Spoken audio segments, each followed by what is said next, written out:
Good morning.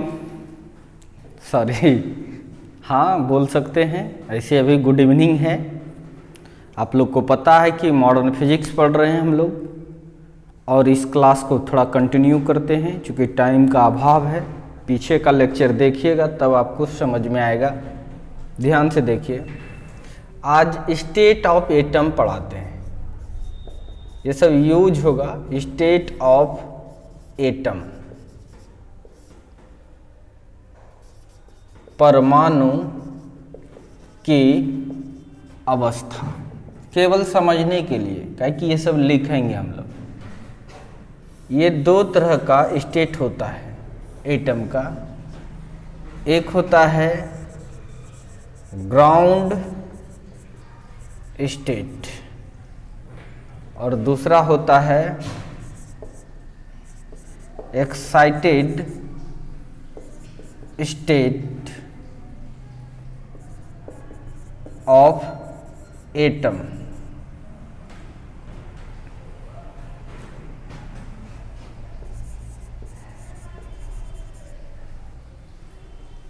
तो देखते हैं पहला ग्राउंड स्टेट क्या किसको कहते हैं। If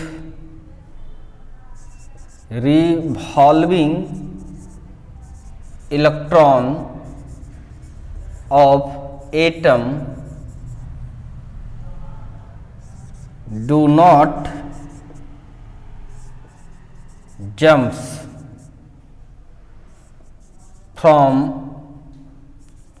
lower to higher orbit, then such state of atom is called ground state of atom।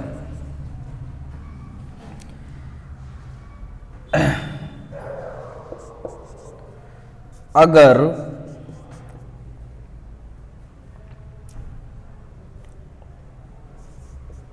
नाभिक के चारों ओर घूमने वाला इलेक्ट्रॉन निम्न कक्षा से उच्च कक्षा में नहीं उछलता है, नहीं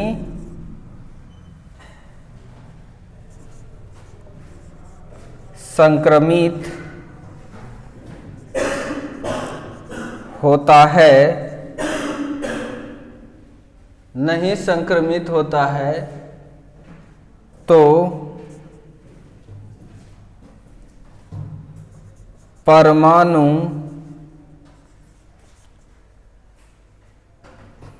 नहीं संक्रमित हुआ हो, संक्रमित निम्न कक्षा से उच्च कक्षा में संक्रमित नहीं हुआ हो, तो परमाणु के इस अवस्था को ग्राउंड स्टेट कहते हैं। बड़ा आसान है। अगर ये इलेक्ट्रॉन्स है, अगर ये यहाँ, ये जैसे सपोज डेट ये हाइड्रोजन एटम है, ये इलेक्ट्रॉन्स अगर पहले ऑर्बिट में घूम रहा है, दिखा रहे हैं फॉर एच एटम, फिर ये दूसरा ऑर्बिट है इसका, बहुत सारा ऑर्बिट होता है। अगर यहाँ से जंप करके इसमें नहीं गया है तब ये जो है ग्राउंड स्टेट में है। जो किस में है? Ground state of H atom. किसी का भी दिखा सकते हैं, एच एटम का दिखाएं पहला इलेक्ट्रॉन है, पहले ही ऑर्बिट में घूमना चाहिए। अगर इसको एनर्जी दे दोगे, एक्साइटेशन एनर्जी पढ़ाएंगे अभी, तो यह जंप कर जाएगा। जैसा कि आप लोग को बताया भी था कि अलग अलग ऑर्बिट में एनर्जी अलग अलग होता है। एनर्जी लेवल डायग्राम भी बता देंगे अभी। Excited state of atom, Hindi इसका हो गया परमाणु का उत्तेजित अवस्था। उत्तेजित अवस्था ये क्या है पूछता है, ये भी आई। तो इसमें सिंपल है, if revolving electrons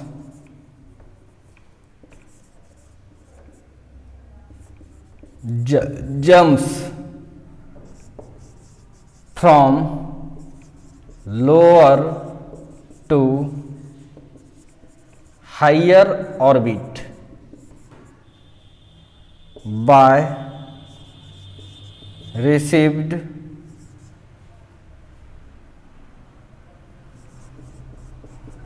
external energy,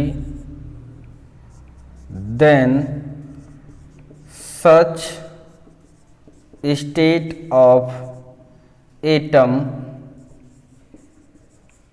is called excited state of atom। अगर नाभिक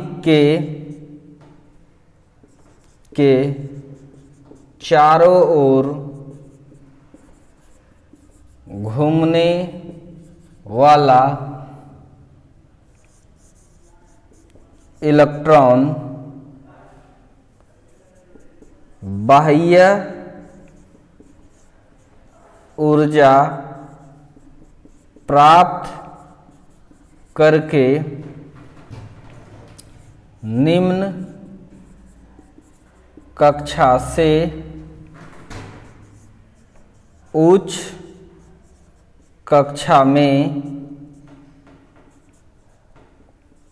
संक्रमित हो जाता है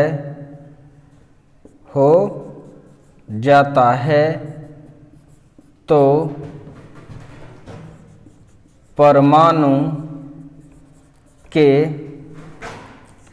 इस अवस्था को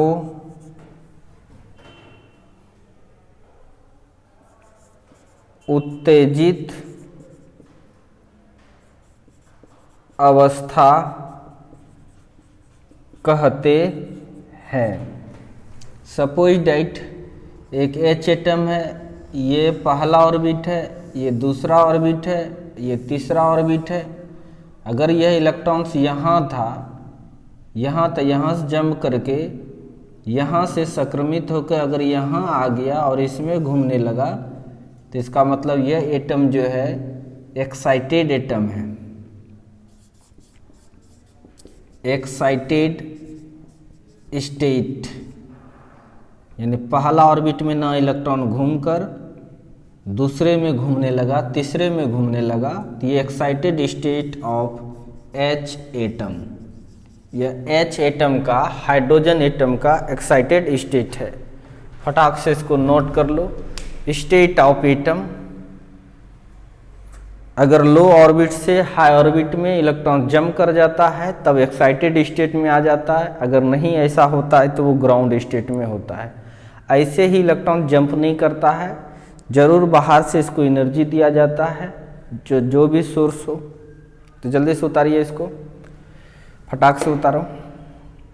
आज जितने भी क्वेश्चंस पढ़ा रहे हैं आपको, ये 2 मार्क्स में पूछ देता है। कॉन्सेप्ट समझकर काफ़ी विद्वान हो गए और एग्जाम में अगर मार्क्स ही नहीं आया तो वैसा पढ़ने से बेकार हो जाएगा। इसीलिए वो सब भी क्वेश्चंस आप लोग को पढ़ना है, बहुत ज़रूरी है।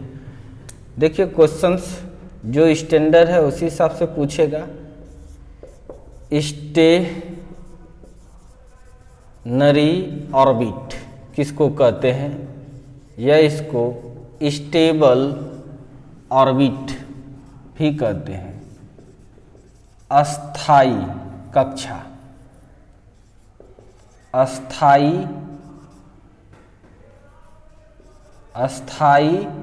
कक्षा। तो एकदम नाम में ही ये सब का डिफिनेशन छुपा है। आप जहाँ परमानेंट इलेक्ट्रॉन्स घूम सकता है वो अस्थाई कक्षा है। देखते हैं, the orbit of electron, the orbit of electron in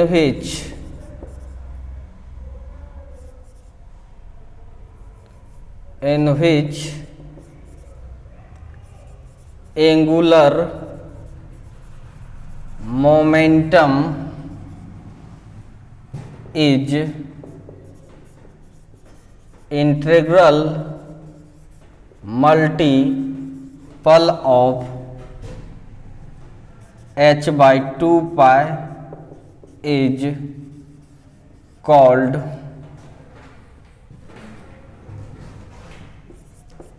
stable orbit. In this orbit, if electron revolves in this orbit, then no energy release in the form of radiation.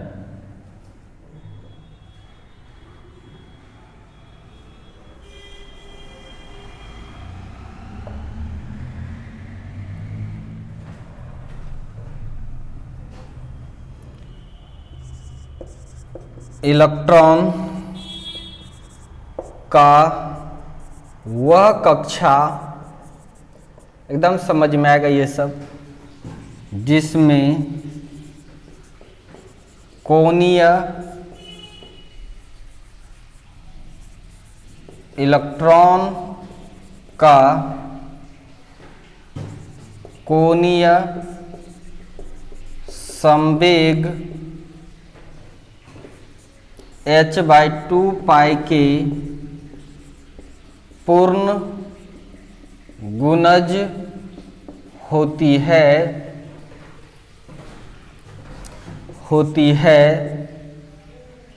उस कक्षा को अस्थाई कक्षा कहा जाता है। इस कक्षा में घूमने वाले इलेक्ट्रॉन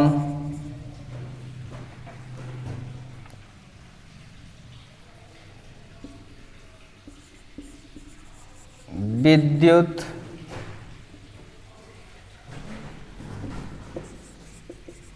चुंबकीय विकिरण के रूप में कोई ऊर्जा नहीं निकालता है, नहीं निकालता है। इसलिए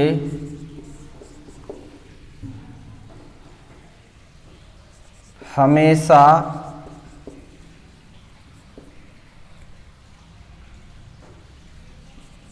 उस कक्षा में घूम सकता है, घूम सकता है। अतः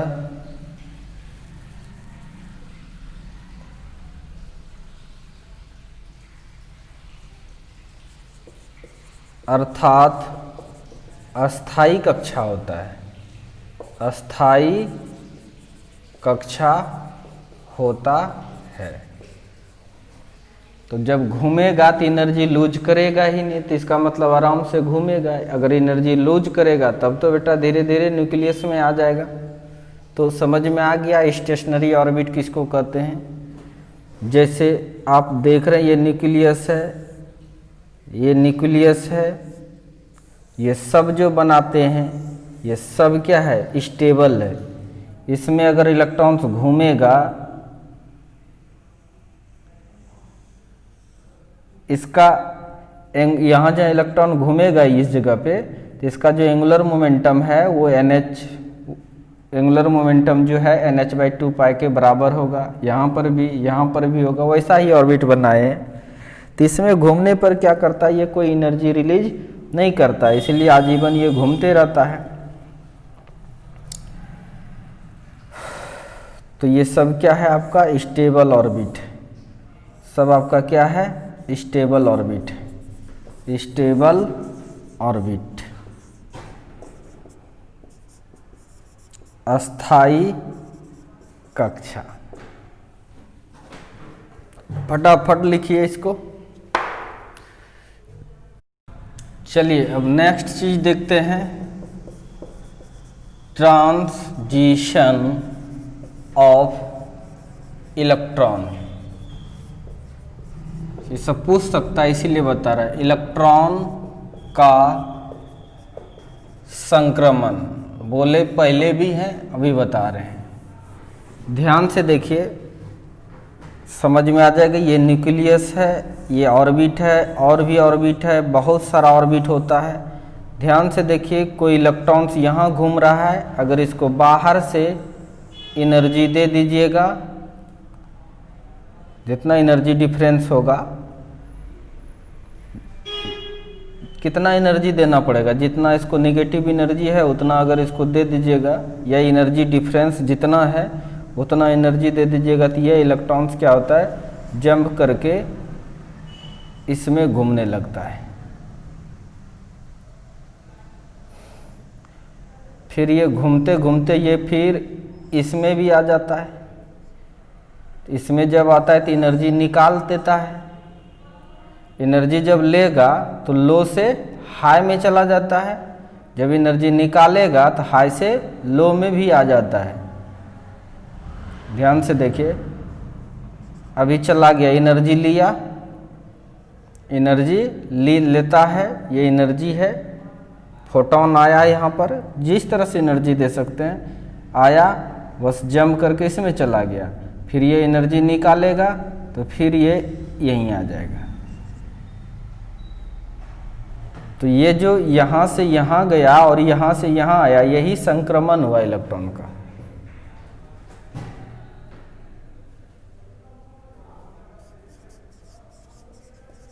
रिलीज एनर्जी, एनर्जी निकाला और ये क्या करेगा, एब्जॉर्ब किया।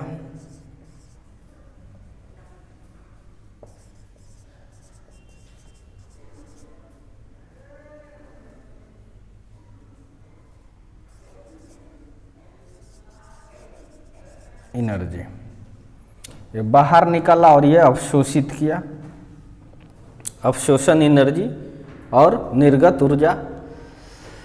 तो ध्यान से देखिए, यही जो प्रोसेस है, लो से हाई या हाई से लो, इसी को हम लोग कहते हैं इलेक्ट्रॉन का संक्रमण। When external energy receive the electron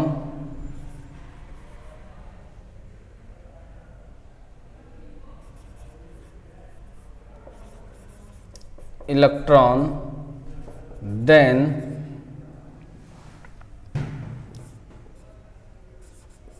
jumps from lower to higher orbit, and if release the energy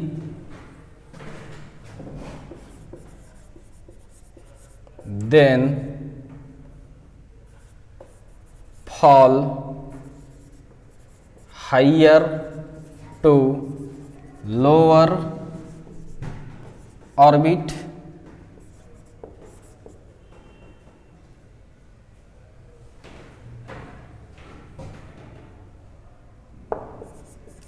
it is called transition of electron।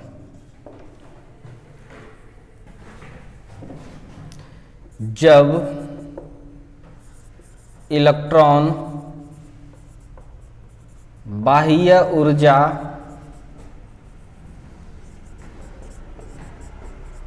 प्राप्त करके निम्न कक्षा से उच्च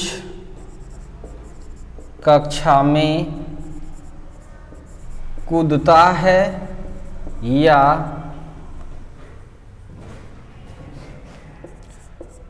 ऊर्जा निकालकर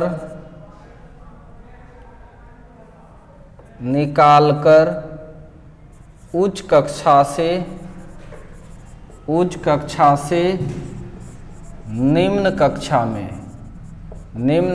में गिरता है तो इसे ही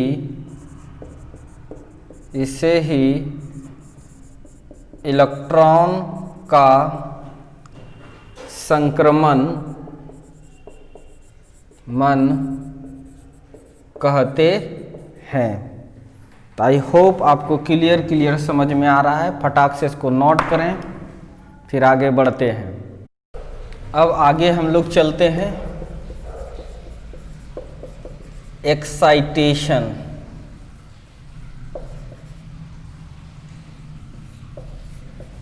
उत्तेजन।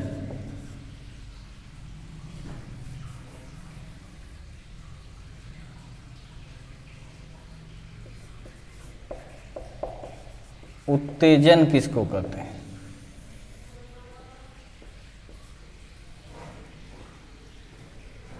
ध्यान से देखिए, जैसे ये न्यूक्लियस है, ये पहला ऑर्बिट है, दूसरा ऑर्बिट है, तीसरा ऑर्बिट है, इसी तरह से बहुत सारे ऑर्बिट होते हैं।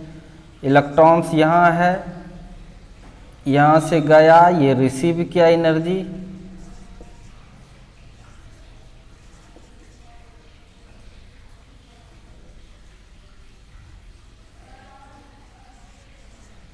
एब्जॉर्ब, आर छूट गया, RBD, absorb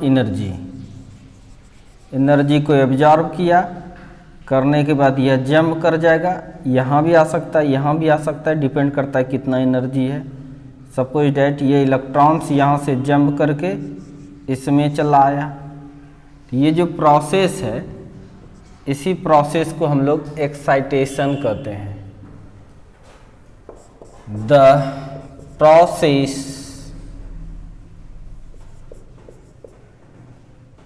in which electrons jumps from lower energy state, या इसको ऑर्बिट भी कह सकते हैं, to higher energy state by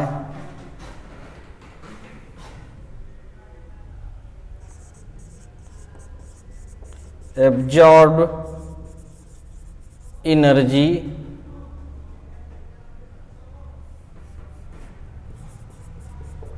external energy is called excitation. वह प्रक्रिया जिसमें इलेक्ट्रॉन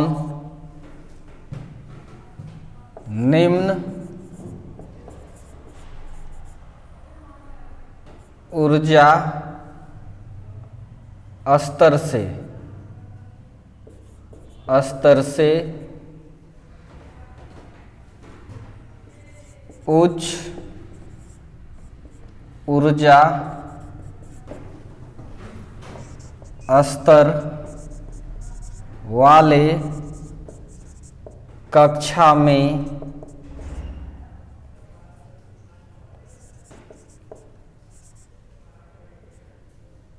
कूदता है या संक्रमित होता है, कूदता है तो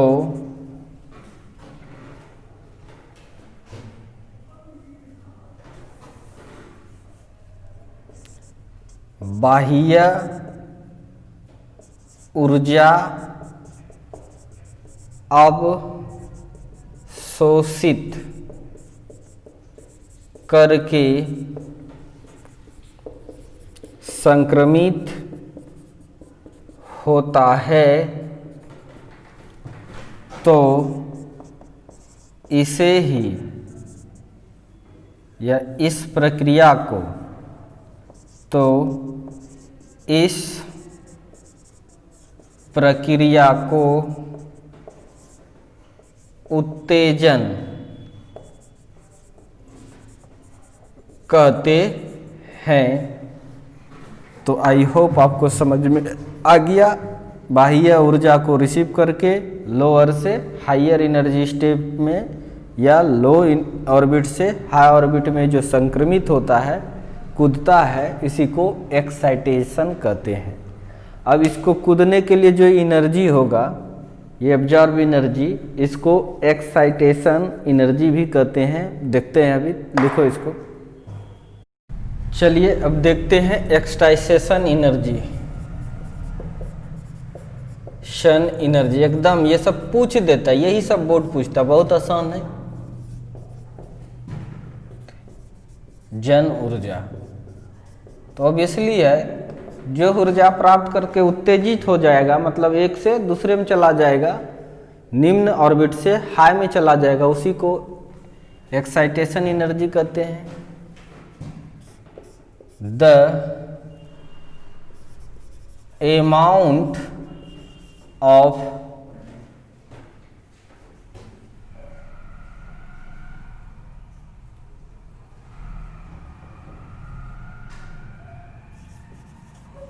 energy which is absorbed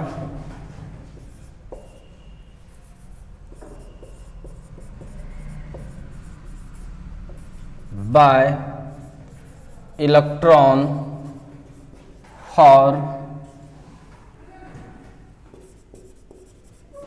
jumping the lower orbit to higher orbit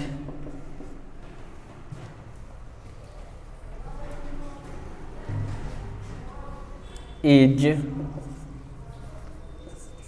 called excitation energy। वह ऊर्जा का मात्रा जो इलेक्ट्रॉन अवशोषित करके निम्न कक्षा से उच्च कक्षा में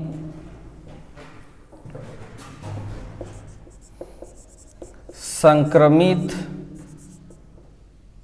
हो सकता है, उस ऊर्जा की मात्रा को ही उत्तेजित जन ऊर्जा कहते हैं। ध्यान से समझना, एक ही चीज है बार बार। ये न्यूक्लियस है, ये ऑर्बिट है, दूसरा ऑर्बिट है, तीसरा ऑर्बिट है, इलेक्ट्रॉन्स यहाँ घूम रहा है, इलेक्ट्रॉन्स घूम रहा है। यहाँ पर कम एनर्जी है, कल आपको पढ़ाए थे। यहाँ पर ज़्यादा एनर्जी है, यहाँ पर ज़्यादा है। माइनस में देखने पर लगेगा यहीं ज़्यादा है, लेकिन नेगेटिव वैल्यू ज़्यादा होगा तो एनर्जी कम होगा। यहाँ -13.6 है, पता है। तो ध्यान से देखिए, तो एनर्जी डिफरेंस भी इसका निकाले थे, जो कि निकला था 10.2 इलेक्ट्रॉन वोल्ट। कितना आया था? सब पीछे का पढ़ोगे तो आपको समझ में आएगा। 10.2 इलेक्ट्रॉन वोल्ट। अगर इसको बाहर से वैसा एनर्जी वाला फोटोन भेजें, वैसा एनर्जी वाला फोटोन भेजें या जो भी एनर्जी हो, अगर इतना एनर्जी दे देंगे तो ये यहाँ ना रह के, चूँकि इसका एनर्जी डिफरेंस है, एनर्जी डिफरेंस जो है वो 10.2 है इलेक्ट्रॉन वोल्ट, तो ये यहाँ ना रह के ये यहाँ चला आएगा। तो ये जो सच एनर्जी जो एब्जॉर्ब किया नहीं, वह ऊर्जा का मात्रा जो इलेक्ट्रॉन अवशोषित करके निम्न कक्षा से उच्च कक्षा में संक्रमित हो जाता है, उसे ही हम लोग क्या कहते हैं? एब्जॉर्प्शन एनर्जी कहते हैं। सपोज डैट इसमें E1 एनर्जी है, इसमें क्या है E2, इसी तरह से रहता है। तो बताइए, ये E2 में E1 घटाकर ही लाए थे, ये समझ में आ रहा है कि नहीं? तो E2 माइनस E1 मतलब दिस, इतना एनर्जी अगर बाहर से दे दिए, इतना एनर्जी अगर बाहर से दे दिए, अवशोषित कर लिया इलेक्ट्रॉन्स, तो नहीं कूद जाएगा यहाँ से यहाँ, कूद जाएगा। इसीलिए हम लोग लिख सकते हैं this energy is equal to energy difference, energy difference between higher to lower orbit. यह ऊर्जा उच्च कक्षा एवं निम्न कक्षा के ऊर्जा अंतर के बराबर होती है। तो समझ में आ गया? यानी ये जो एनर्जी होगा, ये जो एब्जॉर्प्शन एनर्जी है, जितना एब्जॉर्ब किया जंपिंग करने के लिए, यानी एक्साइटेशन एनर्जी,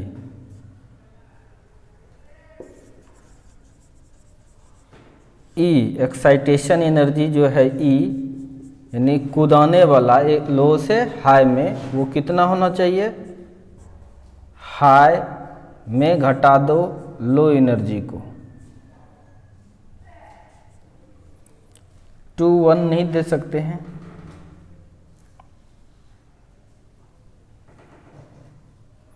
या दे सकते हैं, दे दो हाई टू लो, इसी के बराबर होता है excitation energy.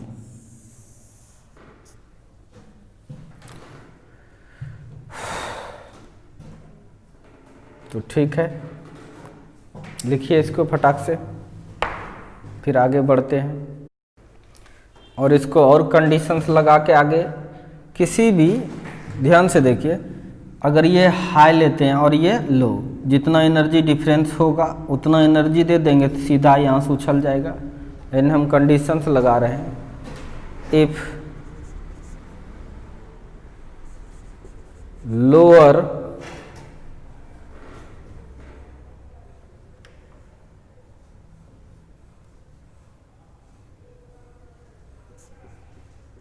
E H is equal to मान लेते हैं E2 and E lower orbit मान लो E1, देन तब क्या हो जाएगा, E is equal to E2 minus E1। तो इतना एनर्जी अगर दीजिएगा आप तो कूद जाएगा, एक से कहाँ चला जाएगा, दो में, एक से कहाँ चला जाएगा, दो में। अगर सोर्स एनर्जी का फोटॉन है, ये भी कंडीशन लगाते हैं, इफ सोर्स ऑफ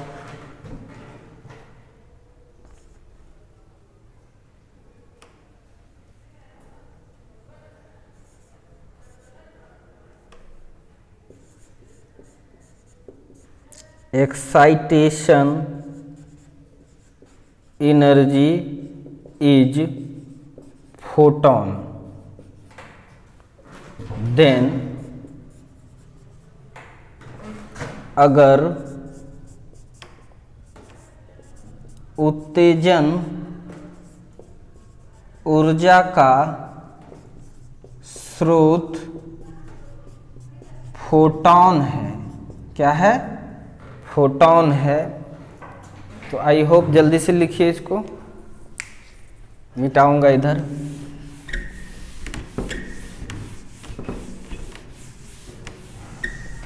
क्या है, फोटॉन है। अगर उत्तेजन ऊर्जा का स्रोत फोटॉन है तो फोटॉन का एनर्जी पता है, तो इसको इक्वेशन फर्स्ट मान लो। और फोटॉन का एनर्जी कितना होता है, एनर्जी ऑफ फोटॉन hc/λ। तब आप लिख सकते हैं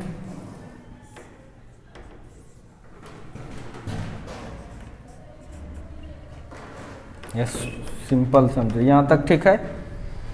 तो एनर्जी का फोटॉन है, फोटॉन का एनर्जी कितना होता है, hc/λ या h new, E2 minus E1। कोई दिक्कत नहीं है, जो भी ले सकते हैं ये ऑर्बिट, हम वहाँ 1 और 2 ही लिए हैं अभी। तो इस तरह से 1/λ, या तो पहले लैम्डा निकाल लेते हैं, तो उल्टा लैम्डा को इधर लेके चले आएंगे, तो hc/E2 minus E1 is equal to lambda, यानी लैम्डा इज इक्वल टू लिख सकते हैं hc/E2 माइनस E1। कहीं कोई दिक्कत नहीं है, इसलिए 1/λ अगर लिखना चाहेंगे तो हम लोग लिख सकते हैं E2 minus E1 bye hc। ये भी इक्वेशंस बहुत यूज होगा, जल्दी से नोट कीजिए।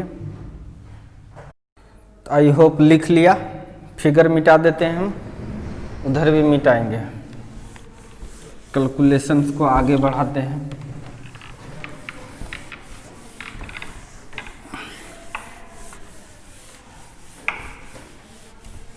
जरूरी नहीं है कि फोटॉन ही दें, और भी एनर्जी दे सकते हैं, लेकिन ज़्यादातर केस में फोटॉन ही दिया जाता है। जो भी सोर्स रहे, फोटॉन रहेगा तब ये सब कैलकुलेशन होगा। इसको इक्वेशन फर्स्ट मान लो। चलो, from equation first hc/λ, hc/λ h Planck's constant है, आपको पता है, E2 माइनस E1। याद करो, सिखाए थे आपको, इधर लिख देते हैं। En is equal to hydrogen atom लेते हैं। कौन सा एटम ले रहे हैं अब, हाइड्रोजन एटम।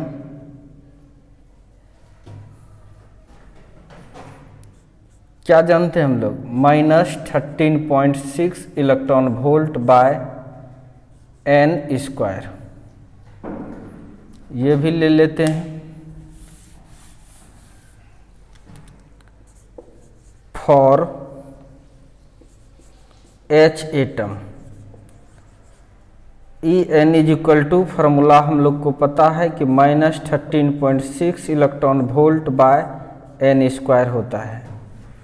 तो इसलिए Hc by lambda is equal to E2 है, तो -13.6 इलेक्ट्रॉन वोल्ट बाय 2 का स्क्वायर, 2 के जगह पर N2 दे सकते हैं इसका स्क्वायर, माइनस इसके जगह पर -13.6 इलेक्ट्रॉन वोल्ट बाय N1 का स्क्वायर। इसको अगर और सॉल्व करें तो Hc by lambda is equal to -13.6 electron volt by N2 का square, minus minus plus 13.6 electron volt by N1 का स्क्वायर। आगे बढ़ाने पर Hc by lambda is equal to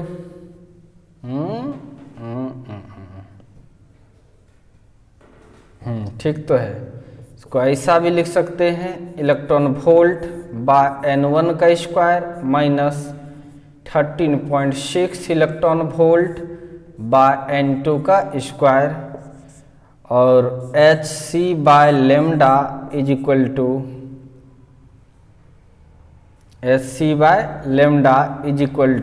-13.6 electron volt, नहीं इतना कॉमन ले लिए, 1 बाय N1 का स्क्वायर माइनस 1 बाय N2 का स्क्वायर। तो आई होप इसको और आगे बढ़ाना चाहते हैं तो 1 by lambda is equal to 13.6 electron volt by Hc into 1 by N1 का स्क्वायर माइनस 2 का स्क्वायर। इसी चीज को अलग अलग साइंटिस्ट ने दिया है, जल्दी से लिखिए इसको। चलिए एक क्वेश्चन ये पूछता है, what is the maximum excitation energy of H atom. Excitation energy of hydrogen atom. Hydrogen atom के मैक्सिमम लगाता हूँ, ये तो पढ़ ही लिया। Maximum excitation energy of H atom, hydrogen atom के अधिकतम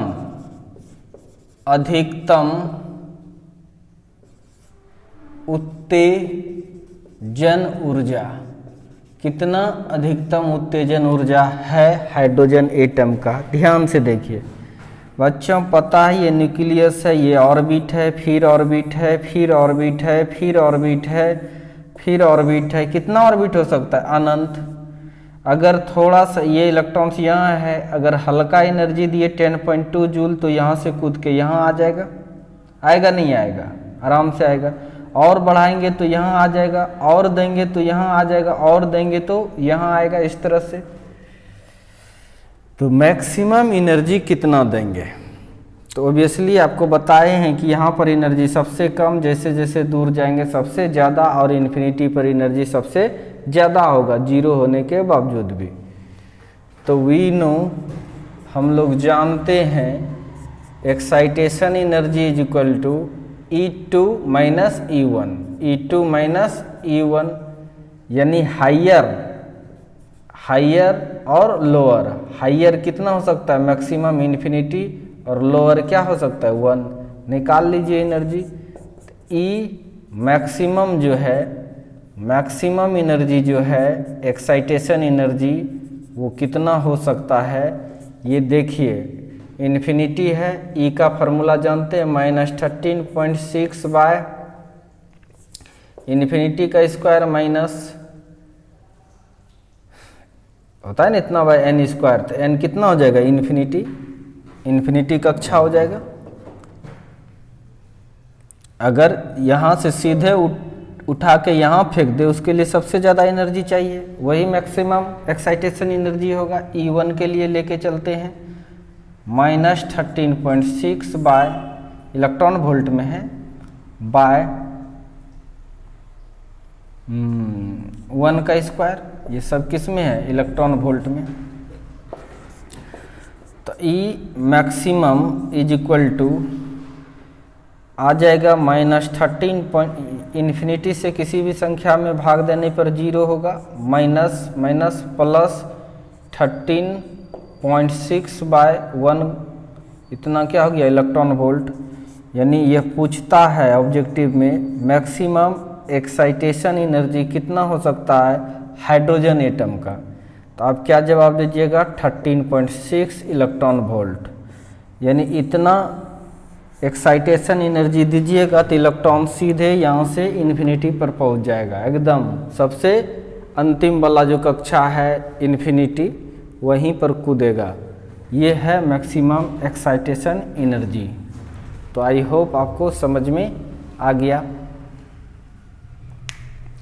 एनर्जी डिफरेंस बताया गया था, इसके बीच, इसके बीच, इसके बीच, इसके बीच। आज उस चीज़ को एनर्जी लेवल डायग्राम बना के आपको समझा देते हैं। पुरानी बातें कल वाला यूज होगा अभी, ठीक है, इसको नोट कर लिया।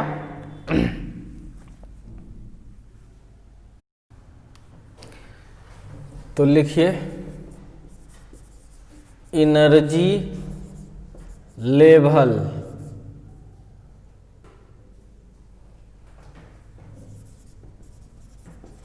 डायग्राम फॉर H एटम, यही सिलेबस में है। H परमाणु के लिए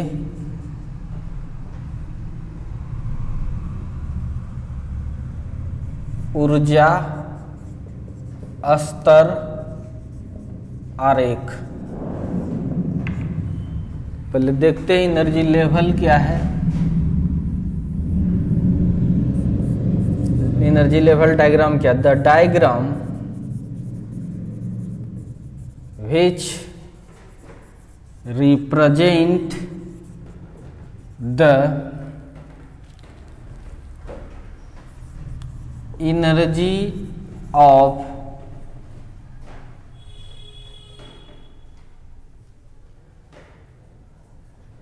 the diagram which represent the energy of different state or orbit, the diagram which represent the energy of different state or orbit of atom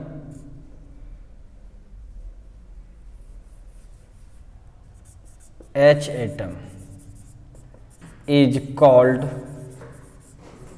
energy level diagram for H atom।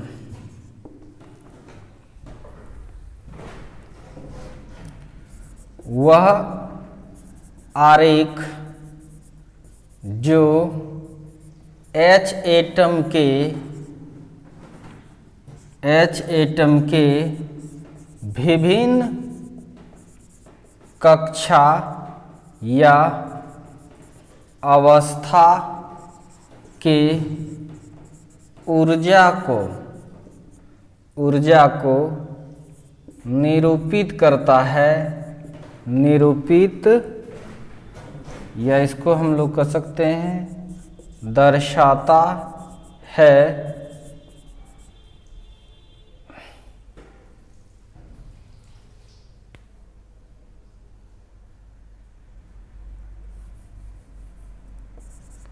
करता है। तो इस आरेख को H atom के लिए ऊर्जा स्तर आरेख कहते हैं। आपको पता है सारा चीज, इसको नोट कीजिए फिर बनाते हैं।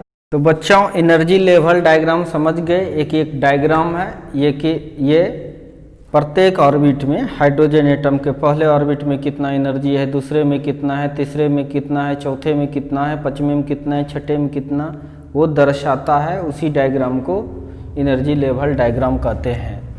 तो आप कैसे निकालते हैं, तो आपको पता है En = -13.6/n²। ध्यान से देखिए, चूँकि आप जानते हैं En इतना 0.6 इलेक्ट्रॉन वोल्ट बाय n²। अगर E1 अगर निकालना है आपको तो -13.6 इलेक्ट्रॉन वोल्ट बाय 1 का स्क्वायर करने के बाद आपके पास आया था -13.6 इलेक्ट्रॉन वोल्ट। E2 जब निकालिएगा तो आपके पास 13.6 इलेक्ट्रॉन वोल्ट बाय 2 का स्क्वायर, और सॉल्व करने के बाद हमें याद है तो आपको भी याद होनी चाहिए इतना इलेक्ट्रॉन वोल्ट, नहीं तो कैलकुलेशन करते रहो। E3 = -13.6 इलेक्ट्रॉन वोल्ट बाय 3 का स्क्वायर, और ये सॉल्व करने के बाद -1.51 आया था इतना इलेक्ट्रॉन वोल्ट। E4 अगर निकालिएगा बाबू तो आपके पास -13.6 इलेक्ट्रॉन वोल्ट और 4 का स्क्वायर आ जाएगा, और इसमें आएगा -0.85 इलेक्ट्रॉन वोल्ट। बस ये दो इतना सा याद रह जाए काफ़ी है। E5 अगर है तो फिर भी -13.6 इलेक्ट्रॉन वोल्ट बाय 5 का स्क्वायर, और इस समय आ जाएगा आपका -0.54। और E6 की बात करें तो आपके पास आएगा -13.6 इलेक्ट्रॉन वोल्ट बाय 6 का स्क्वायर, और ये आपका आ जाता है -0.38 -0.38। तो इट इज द, इसी को डायग्राम बना के समझा दो। ध्यान से देखिए कितना है, पहले इतना एनर्जी है, बढ़ गया, क्योंकि माइनस में देखो यहाँ उस दिन भी बताए थे माइनस में एनर्जी घटते जा रहा है, इसका मतलब एनर्जी बढ़ रहा है। यहाँ कर्जा ज़्यादा था, मतलब एनर्जी का ज़्यादा कर्ज था, यहाँ एनर्जी का कम कर्ज है, यहाँ पर कम कर्ज है और धीरे धीरे कम। इन्फिनिटी की बात करें तो अगर यदि इसी तरह से चलते चला गया तो E∞ की अगर बात करें तो अभी तुरंत निकाले भी थे -13.6 बाय इन्फिनिटी का स्क्वायर, यानी अप्रॉक्सीमेटली 0 आ जाएगा। क्या आ जाएगा, इन्फिनिटी से किसी भी संख्या में भाग देंगे तो वो क्या आ जाता है, 0 आ जाता है। नहीं तो इसका डायग्राम बना देते हैं। ध्यान से देखिए, ये एनर्जी लेवल डायग्राम, ये पहला ऑर्बिट ले लेते हैं, ऊपर से ले लिए ना,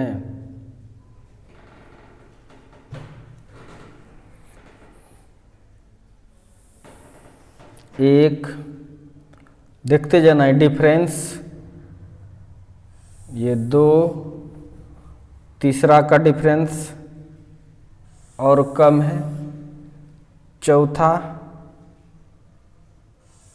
और कम है, पांचवा और कम है, छठा और कम हो गया। इस तरह से करते करते एकदम मान के चलिए इन्फिनिटी है, ये इन्फिनिटी है। ये n = क्वांटम नंबर 1, इसको क्वांटम नंबर भी कहते हैं, ऑर्बिट की संख्या को 3, 4, 5, n बराबर इन्फिनिटी है, n = 6, ऐसे चलने दो, और ये n = इन्फिनिटी है। एनर्जी की बात करें,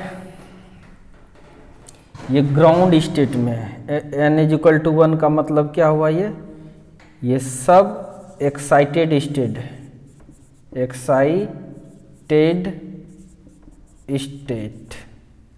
इलेक्ट्रॉन्स हाइड्रोजन में चूंकि एक ही इलेक्ट्रॉन्स होता है, पहले ऑर्बिट में घूमना चाहिए, इसका मतलब एनर्जी दिया है तभी तो इस सब में जा सकता है।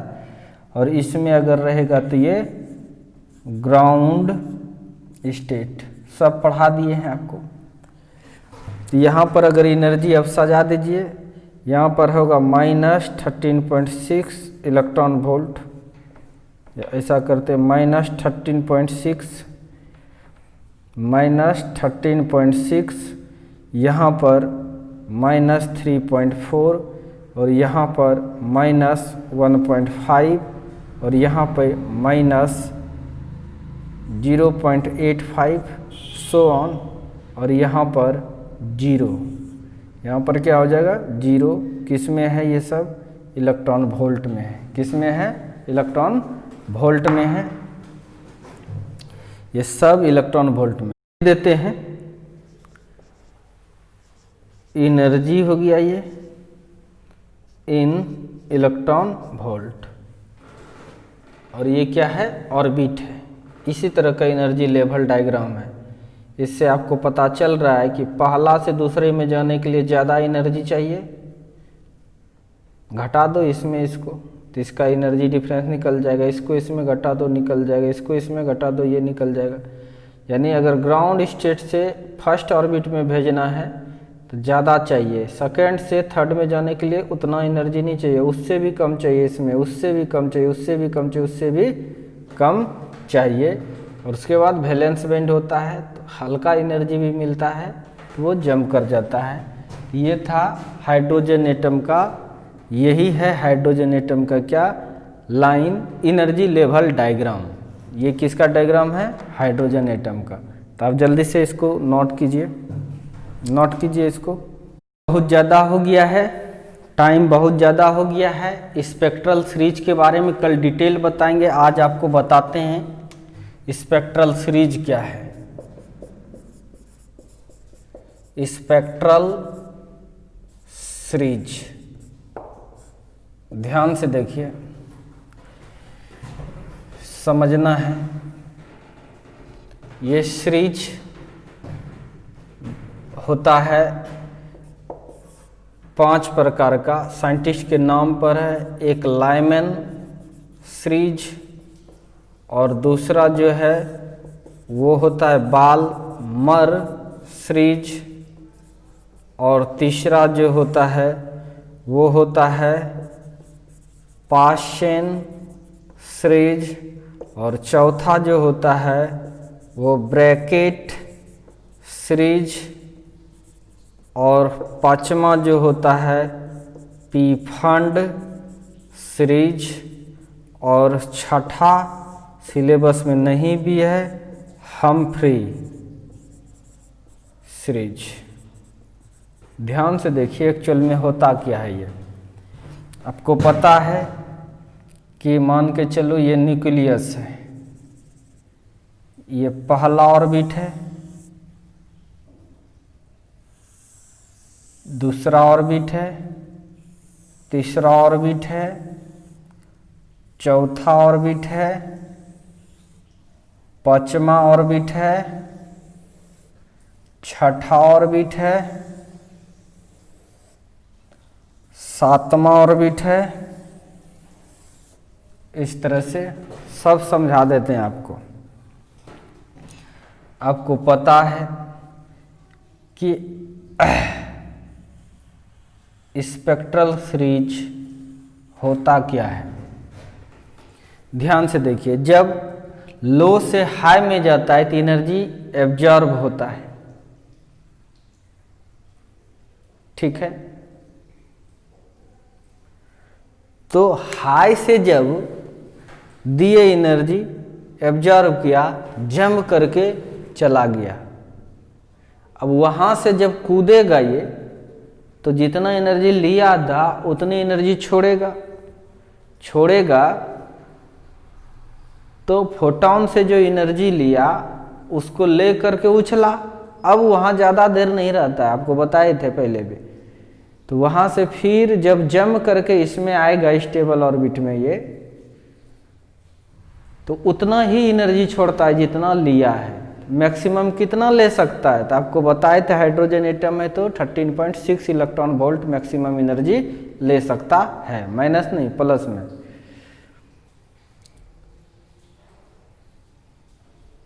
एनर्जी यहाँ से देता है, माने सोर्स ऑफ एनर्जी से दिए, और यह जंप कर गया, यह जंप करके गया, मानो इन्फिनिटी तक पहुँच गया।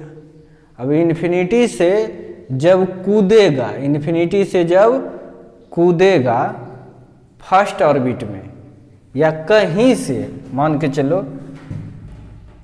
1 से कूदा अगर फर्स्ट ऑर्बिट में तो एनर्जी रिलीज करेगा, या मानो 2 से कूदा फर्स्ट ऑर्बिट में फिर भी एनर्जी रिलीज करेगा, मान लो 3 से कूदा फर्स्ट ऑर्बिट में फिर भी एनर्जी रिलीज करेगा, मान लो इससे कूदा और ज़्यादा एनर्जी रिलीज करेगा, इससे अगर कूद के यहाँ आया और एनर्जी रिलीज करेगा, और भी मान के चलो इन्फिनिटी से कहीं से कूद करके इसमें आया, 1 में अगर पहुँच जाता है तब बोलते ये लाइमैन सीरीज है।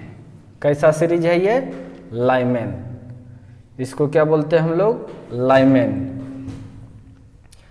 अगर कहीं से कूदकर 2 में आता है, किसमें? 2 में। देखो कहीं से कूदकर अगर 2 में आता है, मान लो इस तरह से, इस तरह से, इस तरह से, इस तरह से ये कूद के आया 2 में, तो इसको बाल्मर कहते हैं। ये आपका क्या है? लाइमैन सीरीज, और इसको बोलते हैं हम लोग बाल्मर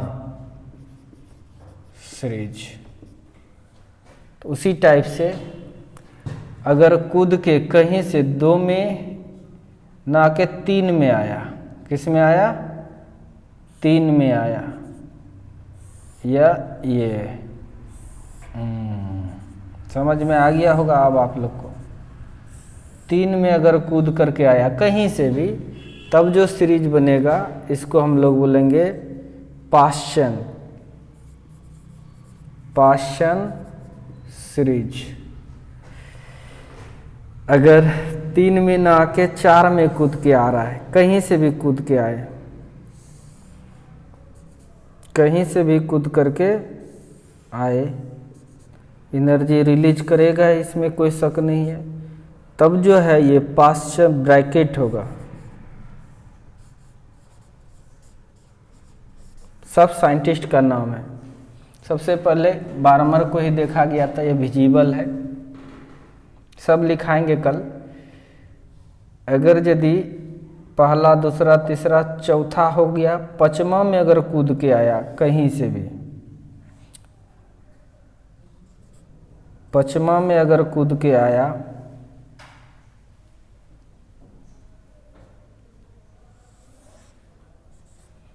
तब ये पाश्चन के जगह ब्रैकेट के पी फंड होगा, पी फंड सीरीज। अगर इसमें यहाँ से कूदा, यहाँ से इस तरह से कूदेगा, तो इसको हम लोग कहते हैं हम्फ्री सीरीज। H एटम के लिए ये सीरीज है, याद रखना है। कहीं से कूद के अगर फर्स्ट ऑर्बिट में आता है तो लाइनर, अगर सेकेंड ऑर्बिट में आता है बार्मर, थर्ड में आता है पाश्चन, फोर्थ में आता है ब्रैकेट, फिफ्थ में आता है पी फंड, सिक्स्थ में आता है तो हम्फ्री सीरीज कहलाता है। तो इसका तो एनर्जी जानते हैं। जब यहाँ से कूद करके आएगा इसमें, तो मैक्सिमम एनर्जी कितना होगा? मैक्सिमम एनर्जी इन्फिनिटी से लेकर यहाँ तक 13.6, मिनिमम एनर्जी, इस दोनों का डिफरेंस जो 10.2 था, सबका आपको कल पढ़ाएंगे। बस आज इतना ही रहने दीजिए। Thank you for watching me.